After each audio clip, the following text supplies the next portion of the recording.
But anyway. Right. Screen will appear. Okay. So this is what we're going to be doing.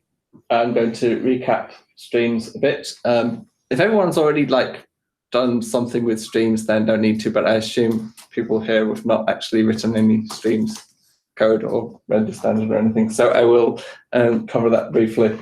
Coming soon is stuff we. It is what it says. And then there's the good stuff, which is the stuff that we're discussing, some of which is more concrete than others. Since I'll get to that when I get to that, I won't cover it in more detail now. So concepts. A stream is a stream of data. It's a stream of chunks. Chunks can be any kind of JavaScript object, but common ones would be bytes, or a text stream is a stream of strings. You could have a stream of individual characters, but because the overhead per chunk would be quite high, you would lose in performance. So if you want a stream of text, normally that would be a stream of strings. Back pressure is an important concept for streams. It means when the sink of the stream, that's the thing that's receiving data, can't receive data any faster, then it will stop reading data from the source of the stream, so that you don't come in. So back pressure is what stops you loading data into memory that you can't process yet. It also stops you wasting network bandwidth on bytes you're never going to use. And it's generally a good thing, but is sometimes tricky to get your head around. Piping are the way we combine streams to do interesting things. You can, for a readable stream, you can attach a reader to it and read from it directly. That works. But when things get really nice is where you have a readable stream, a bunch of transformations that you pipe it through, with finally a writable stream on the end that is the ultimate sink for that data. Right, so what I've said so far, what hasn't been clear? Everyone's claiming it's clear, so there will be a test. Readable stream, shipped in M43, also available in Engine Safari, hopefully Firefox soon. This is how you get a reader, as I mentioned briefly earlier. So this is kind of the manual way of reading data from a readable stream, but it's quite straightforward. I guess the key point here is that when you read, it returns a promise. I'm using await here to resolve that promise. And it returns a value done object like an iterator. So when you're done, you're done. Writable stream is sync, as I was talking about earlier. This is what goes on the end of your pipe. Here is an example of a hypothetical file stream that you're piping the result of. You fetch, come in. I didn't know you were here.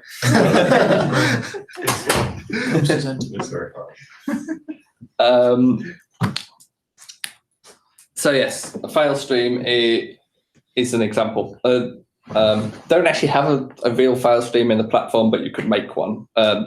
All these primitives, they can either come from a platform object, or you can make them yourself using the constructor and passing in objects. I've not gone into this in this slide deck because there's quite a lot of other things to talk about. Do we have any writable streams in the platform? No.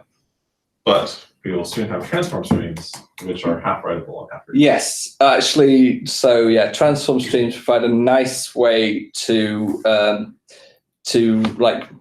interface between a readable and a writable, because you have a transform stream is like a readable and writable in a bound pair.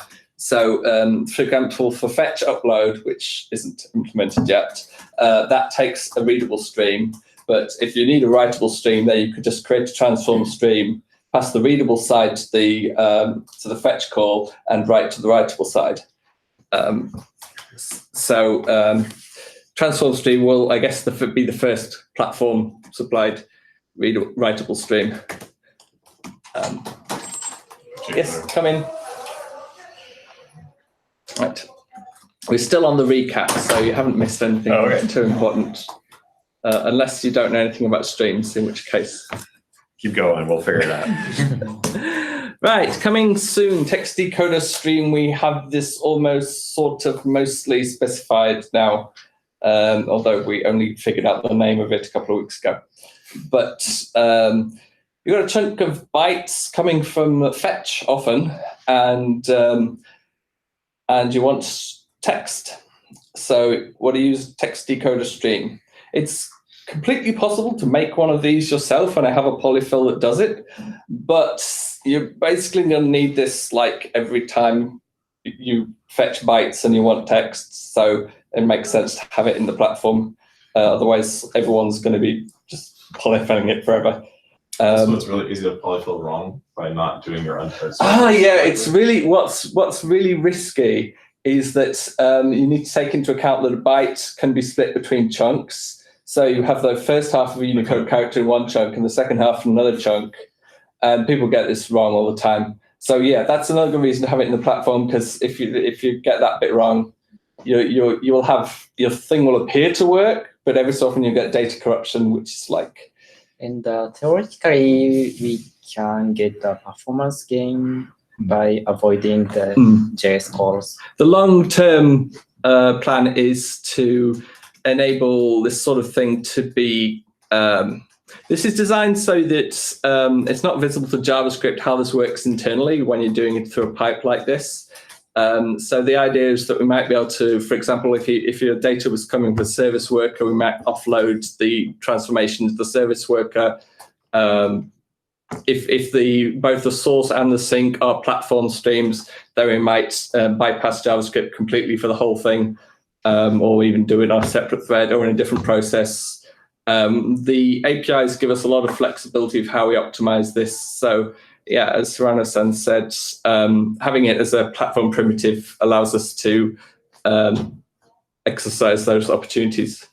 So I was just going to say, notably, nobody has complained yet about the performance of streams. And we are somewhat surprised because we've built in all these optimization opportunities that we haven't taken advantage of. So I guess that's good. Yeah, we have lots of opportunity to optimize, and but I think for the time being, people aren't pushing it to the point where they're suffering from slowness of the platform primitives. But I think that will happen. Text encoder stream is the counterpart of text decoder stream. Has a question. Yeah, what's pipe to DOM like?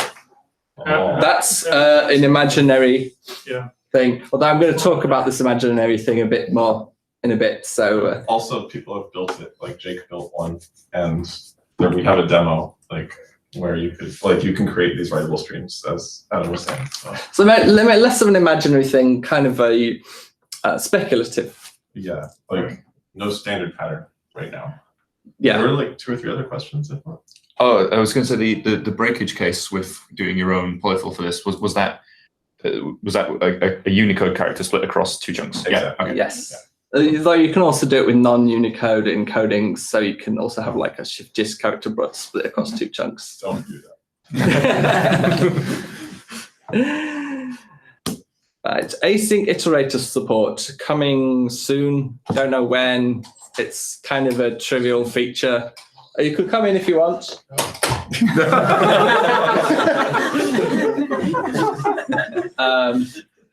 But yeah, it'll allow you. So if you remember what I did with the Readable earlier, where I did like several lines to get a loop where you just loop through all the chunks, this lets you loop through all the chunks with just a loop and nothing else. And it's just that. It's just a really nice ergonomic feature that we will spec and implement at some point, possibly this quarter. Right. Okay. Now we got onto the good stuff, the under discussion stuff, which is at various degrees of speculative and or up in the air. So, there you go. Streaming HTML into DOM. You can wake up now. Streaming HTML. So this is an example of how it might work loosely based on Jake's polyfill, where a div supplies a writable property, which is a writable stream that you can pipe to. We are actually scheduled to start some more concrete design work on it this quarter, because the actual shape of the API is not clear at the moment. It might look something like this, or it might have a different shape. It's not clear whether we want it to have a specific kind of element that supports streaming, or all elements supporting streaming, or a subset of supporting streaming. It's not clear what it would mean to stream into a script element, for example. So these sorts of things are quite up in the air at the moment. And another proposal, I think, was it Jake's, was like a new type of document fragment that you stream into. Yeah. And so you just kind of continually observe elements being accreted into this document fragment. That's interesting. I hadn't heard about that. Yeah, I'm not sure how well that would work, because once you append the document fragment once, and then all of its elements go in, but then more stuff comes into it, and so you have to append it again.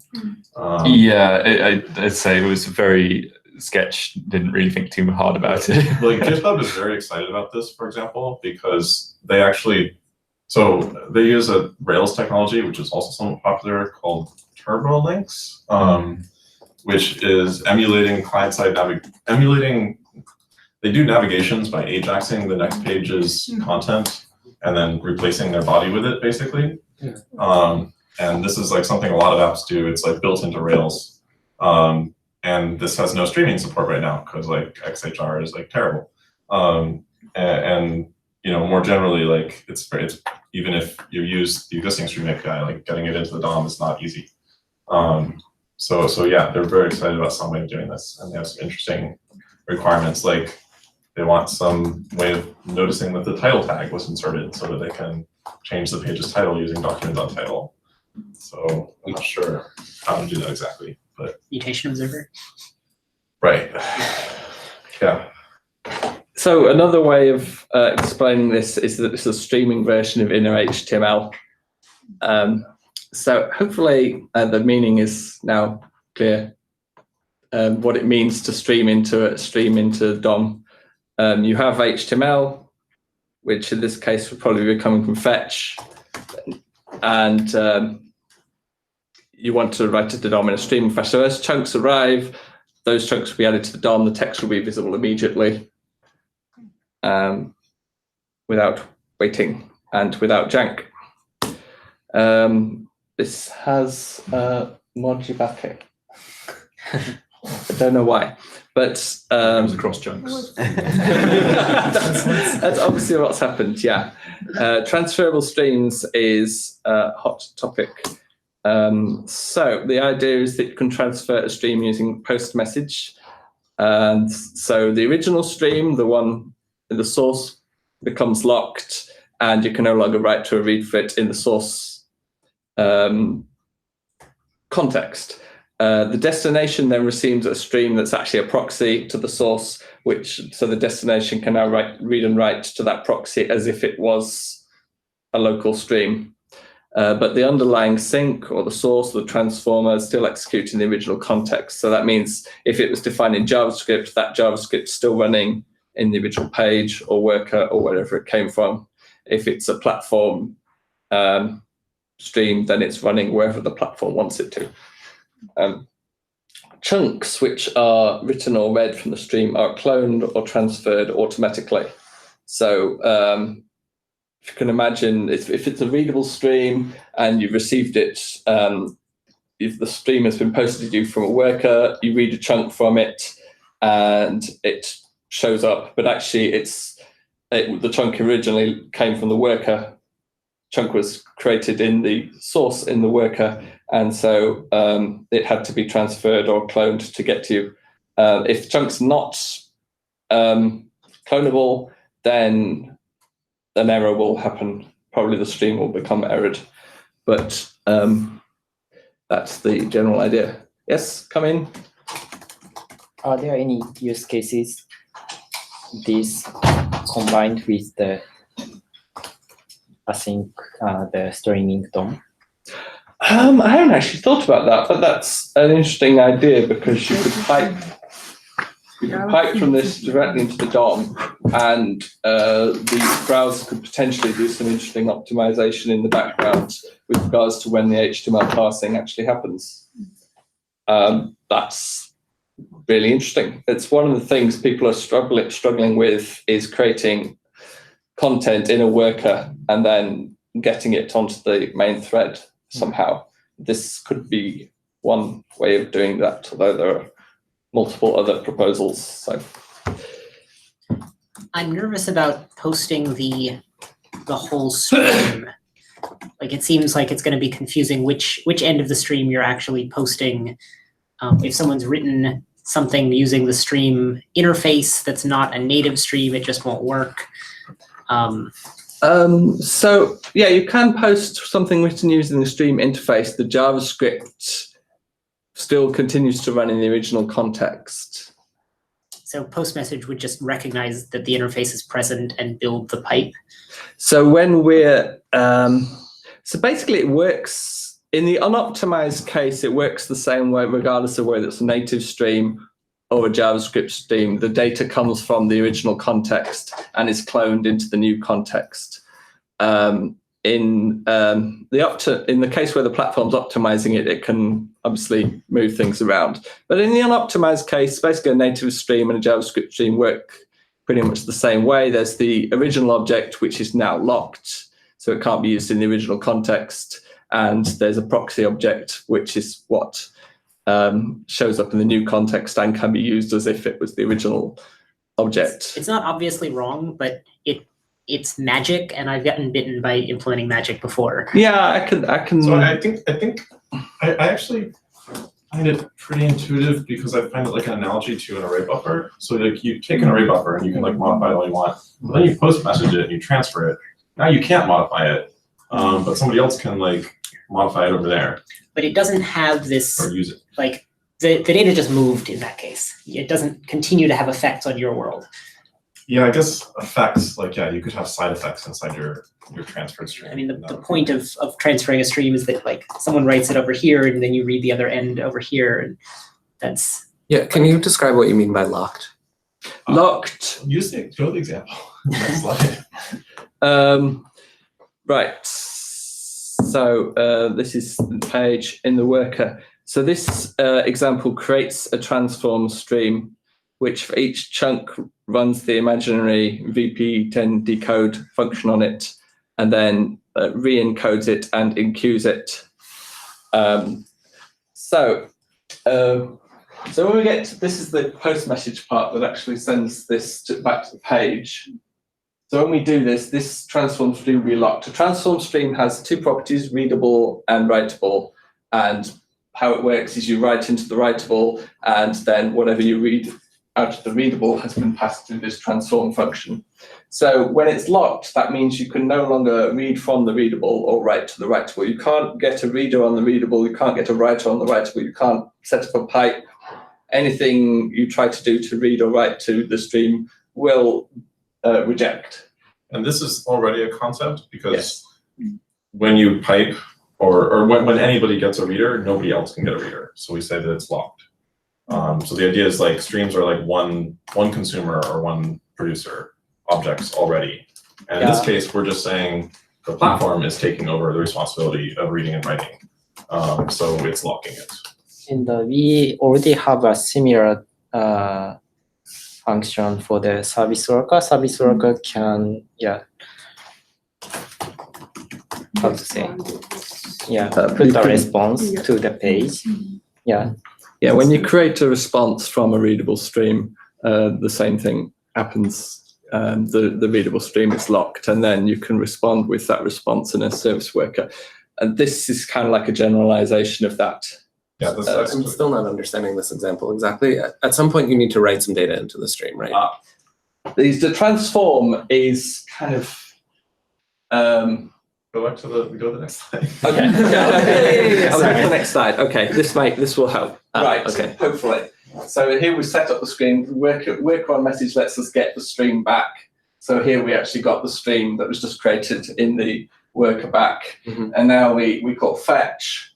We pipe it through a transcoder, and we pipe it to the video. So fetch is writing in that transcoder, and then this pipe 2 is reading from the transcoder into the video sync.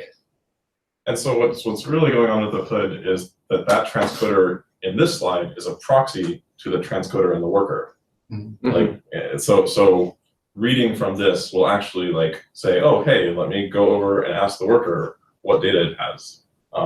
So what it's actually doing is sending the data from the fetch to the worker. Yeah. It gets transcoded in the worker and then sends it back. Exactly. Yeah. And transferring a stream is like just a way of creating that proxy that automatically handles that transferring back and forth for you. What if you want to sync it in the worker? What does it look like? Sync it in the worker? Yeah. You want to feed you want to do the fetch in the worker and then feed the data into the stream in the worker and then have the decoded bytes get sent. Shall I go to your example? Yeah, that's That's easier. Because the transform stream can be transferred, but you could also just transfer a writable or just transfer a readable Okay. and still do the rest. That's right? Isn't yeah. it? Yeah. So Okay. It's going to be a bit hard to read because I didn't put it on the slide. But so in this case, inside the service worker, this is Dominic's example, he creates a transform stream and he posts just the writable side of it to another worker, while with the readable side, he sends back to the page using respond with. And then inside the worker, he simply writes to that writable stream, in this case, a single chunk with 1, 2, 3, 4 in it. And so I think, an example of what Dominic's asking would actually just collapse this into one file. I put it in a worker and so this example actually transfers both sides, one to a worker and one to the page. But you were asking what if we just transferred one side to the page and did the work in a worker or in the original service worker? So transferring a transform stream is very similar to just transferring both of the readable and writable to the same destination. It might actually be identical. I haven't thought through whether there's actually any difference. So just to make sure I understand this example more, so you transfer the readable to a worker and the writable to a worker and the readable to the main thread. Yeah. Is the service worker still involved at that point, or does everything just route straight from the worker to the main thread? Good question.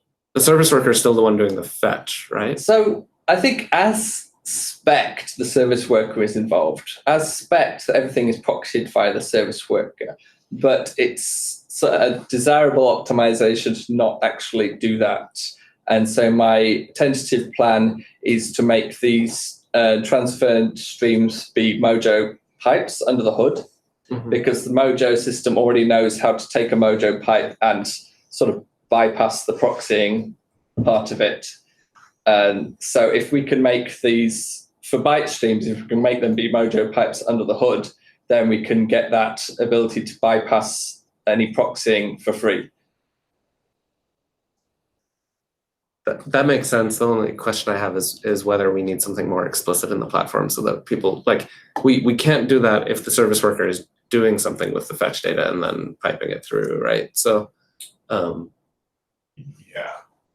which is fine. It's more just, if I were a web author, I wouldn't understand that one of these things is involving 3 threads and the other thing is involving 2. Yeah.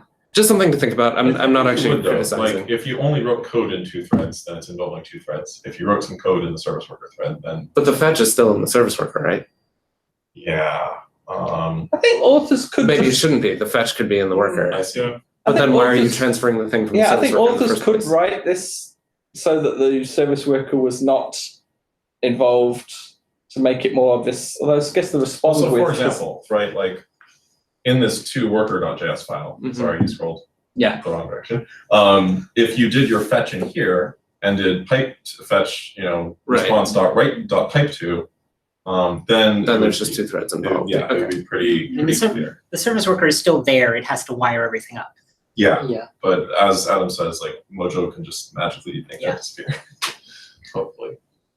It's yeah, whether- these are interesting. Whether the author is going to know that like their service worker was sufficiently simple that it was only wiring instead of doing work. I think the locking semantics make that clear enough.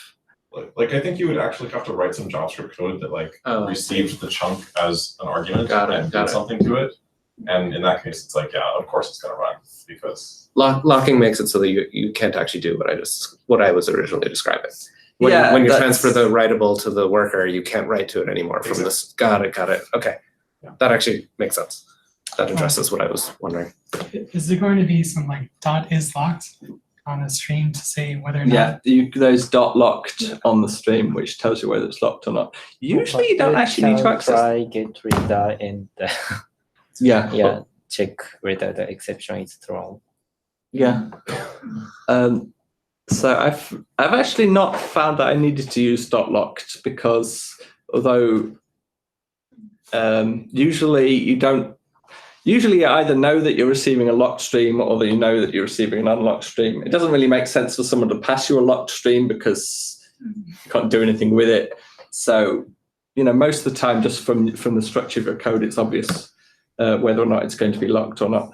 But right, this is the next slide, I think. Right, so is everyone vaguely happy with the code example and happy enough that we can move on? So there are a bunch of open questions about this. So my code example had quite a lot of boilerplate. Like you start out by creating a worker, then you have to wait for on message from the worker to actually get the transform stream. All you really want to do is run a transform off the main thread. Is this the best we can do? I have a session on this. Okay, Yeah. cool. How Right. to make developer experience of off main thread work more ergonomic. I will go to your session then. Yeah, because this is, it seems like a really nice way to exploit parallelism, but then setting it up is not so nice. Once you've got it set up, it's really nice. It's write data in one thread, comes out the other thread, everything's great. But setting it up, Okay, this is a tricky question. So this is an object. We're sending it to another thread. If you did this with Postmessage, what you would do is specify frame in the second argument to tell it that we want to transfer frame. But transferable streams won't have anything where you explicitly say, I want this to be transferred or not. Yeah, I've been thinking about this because Harold Alvestrand is working on an API for like raw media element access, and we were somebody was like, we should just use streams. He's like, yeah, but binary streams have this problem, and they got me thinking. So we should definitely solve this. First of all, but I was like, I think there should be a way. Like, we already have this idea of the strategy, the queuing strategy, which calculates the size of a chunk. So like here it would say like, oh, the size of this chunk is basically the size of the binary data. Yeah. We could also have the strategy like say, what are the transferable pieces of the chunk? Or like, Yeah. I haven't actually prototyped that, but like that came to mind. There's a more general abstraction problem with Postmessage and transferables that you can't post an object without knowing its guts. And it would be nice if the platform had a way for the object to say which guts should be transferred if you transfer the object. I like that. Yeah, the only thing I wonder is like, because another thing we explored with Ian's tasklets proposal was just like auto transferring everything, just like crawl the object graph and like look for transferables and just transfer them. And That would invite someone. yeah, I mean, I don't know, like, but like, you know, maybe we could have an object advertise which parts of itself are auto transferable. But then, like, do you still need to opt in and say, like, use the auto transferring, or like? I think if you transfer the object, if you put the object in the transferables list, it should ask the object, hey, which parts of you are transferable? Okay. We're soon going to get a lot more people coming in. We're over time. Oh, FYI. right. But there's a break, right? We're 4 minutes into the break, so. Okay. Yeah, I thought I had too many slides, and I did. So so this is 21. We went all the way down to 32. So Just go through them fast. Just give, you want me to go through? Okay, I'm going to go through Just them. give people like things to talk about. And All right, I'll go through them super fast then. Where's the present button? No. Right. Handling of invalid chunks. Back pressure is weird. Can't go into that now. Integration with media source extensions desirable. yeah, Compressed we don't really know upload. anything about media source extensions, so at this conference we should talk to people who do. We would do. If you know about media source extensions, please come talk to us. gzip stream. People want compressed uploads. This is how we say they should do it. We haven't really spec'd it yet, but this should probably happen reasonably quickly. Source object, streaming it into an object. You have a stream, you want to put it into an image. At the moment, you have to do something weird with the service worker. There probably should be a better way. Opaque streams. You can bypass JavaScript with pipes for performance, but what about also doing it for security? You could be able to read from the body of a request without actually being able to look at that data, pass it on to something that did have the permission to look at that data and could use it. So here's like a Strawman example where I'm taking a video, running it through some transform that gets a thumbnail from that video and sticking that thumbnail into an image.